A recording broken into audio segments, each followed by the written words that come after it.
இது எந்த விதத்தில் நியாயம் சொல்லுங்கள்? பேஷண்ட் வந்து ஆல்ரெடி முத்தி போன ஸ்டேஜில் வந்து கேன்சர் பேஷண்ட்டுக்கு என்ன ட்ரீட்மெண்ட் கொடுக்க முடியுமோ அதை தான் டாக்டர் கொடுத்துருக்காரு. இதில் டாக்டர் மேலே என்ன தப்பு இருக்குது? டாக்டருன்றவர் மருத்துவம் எதுக்கு படிச்சுட்டு வந்திருக்காரு? பேஷண்ட்டோட உயிரை காப்பாற்றி அவங்க கையில் நல்லபடியாக கொடுக்கறதுக்கு. ஆனால் அந்த மருத்துவருக்கே ஒரு உயிர் பாதுகாப்பு இல்லாத பட்சத்தில் எப்படி அந்த மருத்துவர் இந்த மருத்துவமனையில் சேவை செய்ய முடியும் சொல்லுங்கள்? எங்களுடைய ஒவ்வொரு தடவையும் மருத்துவர்கள் வந்து தாக்கப்படும் பொழுது வாக்குறுதிகள் தெரிவிக்கப்படுகிறது. எங்களை பாதுகாப்பு உறுதி செய்ய வாக்குறுதிகள் தெரிவிக்கப்படுகிறது. ஆனால் அந்த வாக்குறுதிகள் வந்து முழுமையாக வந்து பின்பற்றப்படுவதில்லை. இதேமாரி இன்சிடென்ட் நடந்தது பார்க்கும்போது ரொம்பவே பயமாக இருக்குது. ஏன்னா நைட் ஷிஃப்டில் நாங்கள் பண்ணிகிட்ருக்கோம். பகல்லே இப்படி நடக்கும்போது நைட்டில் எப்படி நாங்கள் சேஃப்டியாக இருக்க முடியுன்றது எங்களுக்கு ரொம்ப பயத்தை உண்டாக்குது. கலைஞர் நூற்றாண்டு மருத்துவமனையில் மூத்த மருத்துவர் திரு பாலாஜி அவர்கள் தாக்கப்பட்டதை தொடர்ந்து மருத்துவர்கள் அனைவரும் தமிழ்நாடு முழுவதும் கவன ஈர்ப்பு போராட்டம் நடைபெற்று கொண்டிருக்கிறது. அதில் கோரிக்கையாக மருத்துவர்களின் பாதுகாப்பை உறுதி செய்ய வேண்டும் என அரசுக்கு கோரிக்கை வைத்திருக்கிறோம். ஒரு மருத்துவர் வந்து காலையில் ஓபி பார்க்குற டைம் 8 to 1 அப்படின்னா அந்த டயத்தில் வந்து குறைஞ்சது ஒரு 30லேருந்து 40 பேஷண்ட் தான் நல்லபடியாக பார்க்க முடியும். அதே ஒரு மருத்துவர் 100 பேஷண்ட்டை பார்க்கும்போது அவருக்கு அந்த ஒரு ஸ்ட்ரெஸ் ஏற்படும் போது அதனால் அவர் கூட்டத்தில் ஏதாவது பேசிகிட்டு இருக்கும்போது ஒரு சில பேர் தவறுதெல்லாம் ஏதோ பேசுகிறது கொஞ்சம் சகஜம்தான். கீமோதெரப்பி அந்த கேன்சரோட தீவிரமே அதிகமாக இருக்குது. அதோட கீமோதெரப்பியோட ட்ரக்ஸோட எஃபெக்ட்டுமே மோசமாக தான் இருக்கும். அது சில பேருக்கு வராமல் இருக்கலாம், சில பேருக்கு வரும். அதுதான் அவங்களோட அந்த லங்ஸோட அஃபெக்ட் ஆனது காரணம். இதை மருத்துவரை குறை சொல்கிறதுல அர்த்தம் இல்லை. மார்னிங் வந்து இப்போ ஒரு சீஃபே இது பண்ணுறாங்கன்னா அப்போது எங்களுக்கெல்லாம் என்ன பாதுகாப்பு இருக்கும் தெரியல. குற்றவாளிக்கு அவனுக்கு வேண்டுகிற தண்டனை கண்டிப்பாக கொடுக்கணும். அவனுக்கு எந்த விதத்துலையும் சட்டத்தில் உள்ள ஓட்டை மூலமாக அந்த குற்றவாளி தப்பிச்சிடக்கூடாது.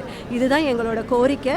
கலைஞர் நூற்றாண்டு மருத்துவமனையில் மூத்த மருத்துவர் திரு பாலாஜி அவர்கள் தாக்கப்பட்டதை தொடர்ந்து மருத்துவர்கள் அனைவரும் தமிழ்நாடு முழுவதும் கவன ஈர்ப்பு போராட்டம் நடைபெற்று கொண்டிருக்கிறது. அதில் கோரிக்கையாக மருத்துவர்களின் பாதுகாப்பை உறுதி செய்ய வேண்டும் என அரசுக்கு கோரிக்கை வைத்திருக்கிறோம். தமிழக அரசும் அனைத்து கோரிக்கைகளையும் பரிசீலிப்பதாகவும் கண்டிப்பாக பாதுகாப்பை அதிகரிப்பதாகவும் எங்களுக்கு உறுதியளித்துள்ளார்கள். கண்டிப்பாக அது நடைபெறும் என்று நம்புகிறோம். நேற்று கிண்டி கலைஞர் சென்டினரி ஹாஸ்பிட்டலில் மருத்துவர் மீதான கொடூர தாக்குதலை கண்டித்தும் மருத்துவர்கள் மற்றும் மருத்துவ பணியாளர்களை வந்து பாதுகாப்பை உறுதி செய்ய வேண்டும் என்ற கோரிக்கையை வைத்து இன்று தமிழ்நாடு அரசு டாக்டர்கள் சங்கம் சார்பாக தமிழ்நாடு முழுக்க அவசர சிகிச்சை தவிர்த்து அனைத்து சிகிச்சைகளையும் வந்து புறக்கணிக்கிறோம். மருத்துவத்துறையில் இருக்க எல்லாரும் சேர்ந்து புறக்கணிக்கிறோம். அது சார்பாக இன்று போராட்டம் இங்கு நிகழ்த்தப்படுகிறது. எங்களுடைய ஒவ்வொரு தடவையும் மருத்துவர்கள் வந்து தாக்கப்படும் பொழுது வாக்குறுதிகள் தெரிவிக்கப்படுகிறது. எங்களை பாதுகாப்பு உறுதி செய்ய வாக்குறுதிகள் தெரிவிக்கப்படுகிறது. ஆனால் அந்த வாக்குறுதிகள் வந்து முழுமையாக வந்து பின்பற்றப்படுவதில்லை. அது வந்து அதனால் இந்த தடவை வந்து இவருக்கு உயிருக்கு ஆபத்தான நிலையில் ஒரு மருத்துவர் வந்து இருக்கும் சூழலில் தாக்கப்பட்ட நிலையில் இன்று நாங்கள் மாநிலம் தழுவிய நிலையில் அந்த வாக்குறுதிகள் எல்லாமே அரசு ஆணைகளாக வெளியிட வேண்டும். எங்களுடைய பாதுகாப்பை உறுதி செய்யும் வண்ணமாக அவை அனைத்தும் ஆணைகளாக வெளியிட வேண்டும். மருத்துவமனைகள் அதாவது பிரச்சனைக்குரிய பாதுகாப்பு சூழல் வந்து பாதுகாப்புக்கு சூழல் இல்லாத நிலையில் இருக்கிற அரசு மருத்துவமனைகள் கண்டறியப்பட்டு அங்கு வந்து அவுட் போஸ்ட்டுகள் கிரியேட் பண்ணப்பட வேண்டும். போலீஸ் அவுட் போஸ்ட் கிரியேட் பண்ணப்பட வேண்டும் என்பதையும் மக்களுக்கு போதுமான விழிப்புணர்வு இது சம்பந்தமாக மக்களுக்கு போதுமான விழிப்புணர்வை ஏற்படுத்த வேண்டும் என்பதையும் கோரிக்கைகளாக வைத்து இன்று மாநிலம் தழுவிய இந்த அடையாள போராட்டம் நடத்தப்படுகிறது. கிண்டி அரசு மருத்துவமனையில் நேற்று ஒரு மருத்துவரை வந்து தாக்கிட்டாங்க. அதனோட நோக்கம் என்னன்னா, அந்த நோயாளியோட அம்மா இங்கே அட்மிட் ஆகியிருந்திருக்காங்க. அந்த நோயாளி முத்தி போன ஸ்டேஜில் இருந்த கேன்சர் பேஷண்ட்டு அவங்கள இங்கே அட்மிஷனுக்கு கூட்டிகிட்டு வந்து கீமோதெரப்பி கொடுத்துருக்குறாங்க. அது டாக்டரால் எக்ஸ்பிளைன் பண்ணப்பட்டிருக்கு ஆல்ரெடி. இது வந்து ரொம்ப முத்தி போச்சு, குணப்படுத்துறது கஷ்டம்னு எக்ஸ்பிளைன் பண்ணி தான் இங்கே கூப்பிட்டு வந்திருக்காங்க. ஆனாலுமே அந்த நோயாளியோட மகன் வந்து என்ன பண்ணிட்டாங்க, டாக்டரோட கொடுத்த ட்ரீட்மெண்ட் வந்து தப்புன்னு சொல்லி ப்ரைவேட்டில் ஏதோ ஒரு டாக்டர் வந்து சொல்லிட்டாங்கன்னு சொல்லி அந்த ஆத்திரத்தில் என்ன பண்ணியிருக்காங்க, புறநோயாளி பிரிவில் ஓபிடி டிபார்ட்மெண்ட்டில் அந்த டாக்டர் ஆன்காலஜிஸ்ட் வந்து ஓபி பார்த்துட்ருக்க டைமில் ஓபி சீட்டு போட்டு வந்து நோயாளி மாதிரியே உள்ளே போய் டாக்டர்கிட்ட பேசிகிட்டு இருந்தது. அப்படியே கதவை தாப்பா போட்டு என்ன பண்ணிட்டாரு, இது அசால்ட் பண்ணிட்டார், கத்தி வச்சு குத்திருக்காங்க. இது எந்த விதத்தில் நியாயம் சொல்லுங்கள்? பேஷண்ட் வந்து ஆல்ரெடி முத்தி போன ஸ்டேஜில் வந்து கேன்சர் பேஷண்ட்டுக்கு என்ன ட்ரீட்மெண்ட் கொடுக்க முடியுமோ அதை தான் டாக்டர் கொடுத்துருக்காரு. இதில் டாக்டர் மேலே என்ன தப்பு இருக்குது? டாக்டருன்றவர் மருத்துவம் எதுக்கு படிச்சுட்டு வந்திருக்காரு? பேஷண்ட்டோட உயிரை காப்பாற்றி அவங்க கையில் நல்லபடியாக கொடுக்கறதுக்கு. ஆனால் அந்த மருத்துவருக்கே ஒரு உயிர் பாதுகாப்பு இல்லாத பட்சத்தில் எப்படி அந்த மருத்துவர் இந்த மருத்துவமனையில் சேவை செய்ய முடியும் சொல்லுங்கள்? அதுவும் அவர் சின்ன வயசாக இருந்தாலும் பரவாயில்ல, 50 வயசுக்கு மேலே உள்ளவர், இத்தனை வருஷம் எக்ஸ்பீரியன்ஸோடு அவர் டியூட்டி பார்த்துட்ருக்கவர், ரொம்ப டெடிக்கேட்டட் டாக்டர் அவரை இந்த நிலைமைக்கு ஆளாக்குனது மிக மிக கண்டனத்துக்குரியது. அதை எதிர்த்து தான் நாங்கள் இங்கே கூடி நாங்கள் ஆர்ப்பாட்டம் பண்ணிகிட்ருக்கோம். இதற்கு கண்டிப்பாக தமிழக அரசு ஏதாவது ஒரு ஆக்ஷன் எடுக்கணும். எங்களுக்கு நல்ல செக்யூரிட்டி சிஸ்டத்தை பலப்படுத்தணும், 2 அடுக்கு பாதுகாப்பை கொடுக்கணும், டெய்லியும் அவுட் போலீஸ் டிபார்ட்மெண்ட்டே எங்களுக்கு ரெடி பண்ணி கொடுக்கணும், சிசிடிவி வந்து 24 ஹவர்ஸ் ஃபங்க்ஷன் ஆகிற மாதிரி எங்களுக்கு ரெடி பண்ணி கொடுக்கணும். இந்த கோரிக்கைகளை முன்வைத்து அப்புறம் குற்றவாளிக்கு அவனுக்கு வேண்டுங்கிற தண்டனை கண்டிப்பாக கொடுக்கணும். அவனுக்கு எந்த விதத்துலையும் சட்டத்தில் உள்ள ஓட்டை மூலமாக அந்த குற்றவாளி தப்பிச்சிடக்கூடாது. இதுதான் எங்களோட கோரிக்கை. இதை தமிழக அரசு நிறைவேற்றும் வரை இந்த ஆர்ப்பாட்டம் வந்து தொடரும். நீங்கள் எல்லோரும் தெரிஞ்சுக்க வேண்டியது என்னென்னா, அவங்களுக்கு ஒரு அட்வான்ஸ் ஸ்டேஜ் கேன்சர், அதுக்கு அவங்களுக்கு கீமோதெரப்பின்னு ஒன்று கொடுக்குறாங்க. கீமோதெரப்பி வந்து ஒரு 7 8 சைக்கிள் வரைக்கும் கொடுப்பாங்க. அந்த கீமோதெரப்பிங்கிறது என்னதுன்னா, அந்த கேன்சர் கட்டியை கரைக்கக்கூடிய தன்மை உள்ளது. அந்த எல்லா கீமோதெரப்பி ட்ரக்குக்குமே ஒரு மினிமம் ஒரு 3-4 ட்ரக் கொடுப்பாங்கன்னு வச்சுக்கோங்களேன். எல்லா கீமோதெரப்பி ட்ரக்குக்குமே சைட் எஃபெக்ட்ஸ் உண்டு. அதை முன்னாடியே ப்ராப்பர் கவுன்சிலிங் பண்ணி எல்லாம் எக்ஸ்பிளைன் பண்ணி தான் பேஷண்ட்டுக்கு கீமோதெரப்பி ஸ்டார்ட் பண்ணுவாங்க. ஸோ அங்கே உள்ள எல்லா கேன்சர் பேஷண்ட்டுக்கு கேட்டாலுமே தெரியும், கீமோதெரப்பிக்குன்னு தனி சைட் எஃபெக்ட்ஸ் உண்டு. அந்த சைட் எஃபெக்ட்ஸ்னால தான் அவங்களுக்கும் வந்திருக்கு. அவங்களுக்கு இனிஷியல் 8 சைக்கிள் ரெக்கமெண்ட் பண்ணியிருந்தாங்க. பட் அவங்க 2 சைக்கிள் மட்டும் தான் இங்கே எடுத்துக்கிட்டாங்க. அதுக்கப்புறம் அவங்க ஃபாலோ அப் வரலை. அதுக்கப்புறம் பல ஹாஸ்பிட்டல் போயிருக்காங்க, அடையார் போயிருக்காங்க, அவங்களால அஃபோர்டபிலிட்டி இல்லை. அதுக்கப்புறம் சவிதா போயிருக்காங்க, இப்படி மல்டிபிள் ஹாஸ்பிட்டல்ஸ் போயிருக்காங்க. ரெகுலர் ஃபாலோஅப் எங்கள் ஹாஸ்பிட்டலில் இல்லை. ஸோ சவிதா போனபோது அவங்களுக்கு வந்து ஒரு டெங்கு வந்திருக்கு, அதோடு சேர்த்து டைஃபாய்டு ஃபீவர் வந்திருக்கு. ஸோ டெங்கு வந்ததுக்கப்புறம் தான் அவங்க இன்னும் சிக் ஆகிட்டாங்க. எங்கள் ஹாஸ்பிட்டல் வரும்போதே அவங்க ஒரு நோயோட அட்வான்ஸ் ஸ்டேஜ்லாம் இருந்தாங்க, அப்போ ரொம்ப சிக்காக தான் இருந்தாங்க. ஸோ இப்போ அது ரெகுலர் ஃபாலோஅப் இல்லாதனால எங்களுக்கு அவங்கள ஃபாலோ பண்ண முடியலை.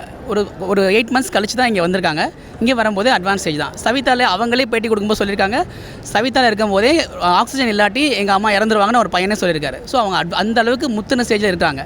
ஸோ இங்கே வந்து அவங்க நினைக்கிற மாதிரி இப்போ ஃபேஸ்புக்லேயும் எல்லா இடத்துலையும் வர மாதிரி ஒரே 2 வாரத்தில் அவங்கள அந்த நோயை குணப்படுத்துகிற அளவுக்கு அந்த நோய் இல்லை அவங்களுக்கு. அவங்க அட்வான்ஸ் ஸ்டேஜில் இருக்காங்கிறத நீங்கள் முதல்ல புரிஞ்சுக்கணுங்க. இங்கே கவர்மெண்ட் ஹாஸ்பிட்டலில் ஒரு டாக்டர் ஓபியில் வந்து ஒரு நாளைக்கு காலையில் 8 மணிக்கு உட்காந்தாங்கன்னா 2 மணி வரைக்கும் ஓபி பார்க்குறாங்க. அந்த 2 மணி வரைக்கும் அவ்வளோ பேஷண்ட்ஸாக பார்க்குறாங்க. ஸோ எல்லாருக்கும் அவங்களால முடிஞ்ச அளவு எக்ஸ்பிளைன் பண்ணிட்டு தான் இருக்கிறாங்க. அவங்களால முடிஞ்ச அளவு எல்லாம் பண்ணிட்டு தான் இருக்கிறாங்க. ஸோ இதில் இங்கே வந்து அப்படி பண்ணிகிட்டு இருக்கும்போது அவங்க வந்து மருத்துவரை குறை சொல்கிறது வந்து அர்த்தமே கிடையாது. நோயோட தீவிரம், நோயோட தன்மை எல்லாமே அவங்க எக்ஸ்பிளைன் பண்ணிட்டு தான் ட்ரீட்மெண்ட்டுக்கே ஒத்துக்கிறாங்க. இப்போ வந்து டாக்டரை குறை சொல்கிறதுல வந்து இதில் வந்து எனக்கு ஏதோ ஒரு அபத்தமாக தெரியுது. கீமோதெரப்பி அந்த கேன்சரோட தீவிரமே அதிகமாக இருக்குது. அதோட கீமோதெரப்பியோட ட்ரக்ஸோட எஃபெக்ட்டுமே மோசமாக தான் இருக்கும். அது சில பேருக்கு வராமல் இருக்கலாம், சில பேருக்கு வரும். அதுதான் அவங்களோட அந்த லங்ஸோட அஃபெக்ட் ஆனது காரணம். இதை மருத்துவரை குறை சொல்கிறதுல அர்த்தம் இல்லை. மக்களுக்கு தெரிய வேண்டியது என்னென்னா, கீமோதெரப்பிங்கிறது வந்து நமக்கு உடலில் உண்டாகக்கூடிய கேன்சர் செல்லை அழிக்கக்கூடிய வைத்திய முறை. அது வந்து நமது நார்மலாக இருக்கிற செல்லையும் பாதிக்கக்கூடிய வாய்ப்புகள் உண்டு. எப்படி நமக்கு இந்த களைக்கொல்லி நம்ம யூஸ் பண்ணுறோம், பயிர் விடும்போது களைக்கொல்லி யூஸ் பண்ணுறோம், அது வந்து களையில் மட்டும் கொல்ல போகிறதில்ல, நம்ம வளர்க்கக்கூடிய பயிரையும் பாதிக்கக்கூடிய வாய்ப்புகள் உண்டு. அதுலேயும் நமக்கு அந்த களைக்கொல்லி மருந்து இருக்கும், அதையும் நம்ம காய்கறிகள் பழங்களை சாப்பிடத்தான் செய்கிறோம். ஸோ அதே மாதிரி இந்த கேன்சருக்கு வழங்கக்கூடிய கீமோதெரப்பி வந்து கேன்சரோட செல்லை மட்டும் அஃபெக்ட் அளிக்காது, நல்ல வளரக்கூடிய நார்மல் செல்லையும் பாதிக்கக்கூடிய வாய்ப்பு கண்டிப்பாக உண்டு. இதை அனைத்து மருத்துவர்களும், ஆன்காலஜி வைத்தியம் பண்ணக்கூடிய அனைத்து மருத்துவர்களும் நோயாளிகளுக்கு சொல்லிட்டு தான் வைத்தியம் பண்ணுவாங்க.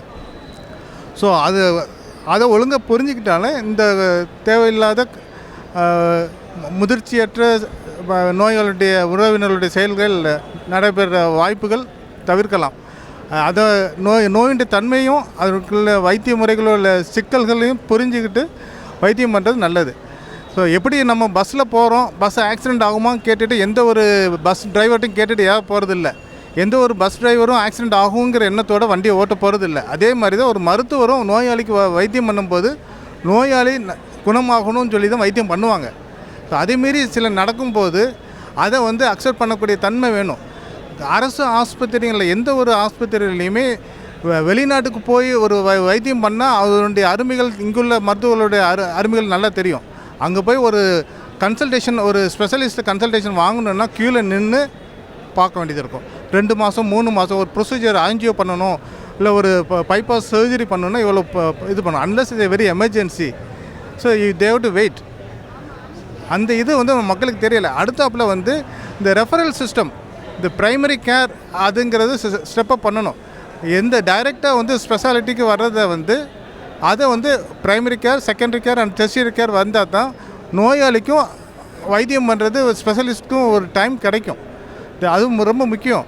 என்றைக்குமே வந்து டைரெக்டாக ஒரு சாதாரண தலைவலி காய்ச்சலுக்குமே வந்து ஒரு ஸ்பெஷலிஸ்ட்டை பார்க்குற மாதிரி இல்லாமல் ஒரு ப்ரைமரி ஃபிசிஷியன் பிஹெச்சி லெவலில் ஒரு கார்ப்பரேஷன் ஹாஸ்பிட்டல் லெவலில் பார்த்துட்டு அதுக்கு பிறகு நியர்பை ஜிஹெச் ரெஃபரல் இருந்து அதுக்கு பிறகு மெடிக்கல் காலேஜ் ஹாஸ்பிட்டல், ஸ்பெஷாலிட்டி ஹாஸ்பிட்டலுக்கு வர்றது வந்து அந்த கட்டமைப்பை வந்து ஒழுங்காக பயன்படுத்துறதுக்கு யூஸ்ஃபுல்லாக இருக்கும். இப்போ இங்கே வந்து டாக்டர்ஸ்க்கே இப்படி வந்து போதுமான பாதுகாப்பு இல்லைன்றப்ப அப்போ எங்களுக்கெலாம் வந்து என்ன சொல்கிறதுனே தெரியலை. அந்த இன்சிடென்ட் நடந்தப்போ வந்து சிசிடிவி கேமரா வந்து எதுவுமே வந்து சரியாக வந்து ஒர்க் ஆகலை. அதனால் வந்து சரியான எவிடன்ஸும் எங்களால் எடுத்துக்க முடியலை. ஸோ எங்களுக்கு வந்து 2 அடுக்கு பாதுகாப்பு வந்து எல்லா ஹாஸ்பிட்டலுமே வந்து போடணும். எல்லா ஸ்டாஃப்ஸ்க்குமே வந்து ஃபஸ்ட்டு சேஃப்டி இருந்தால் தான் இங்கே வந்து நல்லா ஒர்க் பண்ண முடியும். ஸோ அதை மட்டும் பார்த்து கவர்மெண்ட் வந்து இன்சிஸ்ட் பண்ணி சேஃப்டி என்ஷூர் பண்ணணும். இதேமாரி இன்சிடென்ட் நடந்தது பார்க்கும்போது ரொம்பவே பயமாக இருக்குது. ஏன்னா நைட் ஷிஃப்டில் நாங்கள் பண்ணிகிட்ருக்கோம். இப்போ பகல்லே இப்படி நடக்கும்போது நைட்டில் எப்படி நாங்கள் சேஃப்டியாக இருக்க முடியுன்றது எங்களுக்கு ரொம்ப பயத்தை உண்டாக்குது. ஏன்னா ஃபுல்லாக லேடிஸு நிறைய பேர் ஒர்க் பண்ணுறோம். இப்படி இருக்கும்போது கவர்மெண்ட் தான் என்ன ஏதுன்னு எங்களுக்கு பார்த்து நல்ல ஒரு நடவடிக்கை எடுக்கணும். இப்போ நாங்கள் இங்கே தான் ஒர்க் பண்ணுறோம் ஹாஸ்பிட்டலில். ஆனால் மார்னிங்கே இப்போ வந்து நாங்கள் 24 ஹவர்ஸ் டியூட்டிலாம் பார்க்குறோம். ஆனால் எப்படி பாதுகாப்பு இருக்குமான்னு தெரியல. நைட் டியூட்டிலாம் நாங்கள் வரோம். ஹாஸ்பிட்டலில் வந்து இன்னும் கொஞ்சம் டெவலப்மெண்ட் பண்ணலாம், கேமராஸ்லாம் கொஞ்சம் ஆக்டிவேட் பண்ணலாம். சேஃப் வந்து இப்போ எங்களுக்கு வந்து நாங்கள் நைட் பார்க்கறதுனால எப்படி சேஃப் இருக்கும்னு தெரில எங்களுக்கு. ஆனால் 24 ஹவர்ஸும் நாங்கள் டியூட்டி பார்க்கறதுனால எங்களுக்கு கொஞ்சம் பயமாக தான் இருக்குது. ஆனால் மார்னிங் வந்து இப்போ ஒரு சீஃபே இது பண்ணுறாங்கன்னா அப்போது எங்களுக்கெல்லாம் என்ன பாதுகாப்பு இருக்கும்னு தெரியல. அதனால் நீங்கள் தான் கொஞ்சம் பாதுகாப்பு எங்களுக்கு தரணும், பார்த்து இது பண்ணி தரணும்னு நினைக்கிறேன். கலைஞர் உயர் சிறப்பு மருத்துவமனையில் சிறுநீரக அறுவை சிகிச்சை துறையில் பேராசிரியராக பணிபுரிந்து கொண்டிருக்கிறேன். நேற்று நடந்த சம்பவம் எங்களது டிபார்ட்மெண்ட்டுக்கு பக்கத்தில் இருக்கக்கூடிய டிபார்ட்மெண்ட்டை சேர்ந்த சக துறை தலைவர். அவர் பொதுவாக அந்த டயத்தில் வந்து அவரை பார்க்க போகிற டைம். இன்னும் அன்ஃபார்ச்சுனேட்டாக அன்றைக்கி நான் என்னால் போக முடியல. மேலே வார்டுக்கு போயிருந்துட்டு வந்திருக்கும்போது அவர் அவ்வளோ ஒரு சாஃப்ட் கேரக்டரு, அதிர்ந்து பேச தெரியாத ஒரு மனிதர். அவர் வந்து அந்த நோயின் தன்மையை, உண்மைத்தன்மையை அவர் விளக்கியிருக்காரு. அவங்க அம்மாவுக்குங்கிற அந்த ஒரு ஆதங்கத்தில் வந்து அந்த பிரதர் வந்து அந்த தம்பி வந்து ஒரு புரிதல் இல்லாமல் இந்த மாதிரி ஒரு அசம்பாவிதத்தை செஞ்சிட்டார். கண்டிப்பாக இது வந்து மிகவும் ஒரு என்ன சொல்கிறது, வன்மையாக கண்டிக்கக்கூடியது. இந்த காரணம் நடந்ததற்கு காரணம் வந்து ஒன்று, மருத்துவத்துறையில் வந்து மருத்துவர்கள், செவிலியர்கள், மருத்துவ துணை ஊழியர்களுடைய எண்ணிக்கை வந்து பற்றாக்குறை. இப்போ ஒரு மருத்துவர் வந்து காலையில் ஓபி பார்க்குற டைம் 8 to 1 அப்படின்னா அந்த டயத்தில் வந்து குறைஞ்சது ஒரு 30லேருந்து 40 பேஷண்ட்டு தான் நல்லபடியாக பார்க்க முடியும். அதே ஒரு மருத்துவர் 100 பேஷண்ட்டை பார்க்கும்போது அவருக்கு அந்த ஒரு ஸ்ட்ரெஸ் ஏற்படும் போது அதனால் அவர் கூட்டத்தில் ஏதாவது பேசிகிட்டு இருக்கும்போது ஒரு சில பேர் தவறுதலாக ஏதோ பேசுகிறது கொஞ்சம் சகஜம்தான்.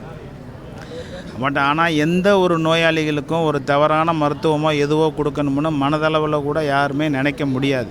ஸோ அவங்களுக்கு எல்லாத்துக்கும் என்ன வைத்தியமோ எங்களால் எங்கள் ஆஸ்பத்திரியில் எல்லா வைத்தியமும் இருக்குது. அதில் முறையான வைத்தியத்தை தான் நாங்கள் பண்ணிக்கிட்டு இருக்கோம். நன்றி. மேலும் ஃபங்க்ஷனிங் சிசிடிவி மற்றும் இன்னும் சில காரணங்கள் 2 அடுக்கு பாதுகாப்பு எல்லாத்தையும் நல்லபடியாக செய்து கொடுத்தால் நன்று.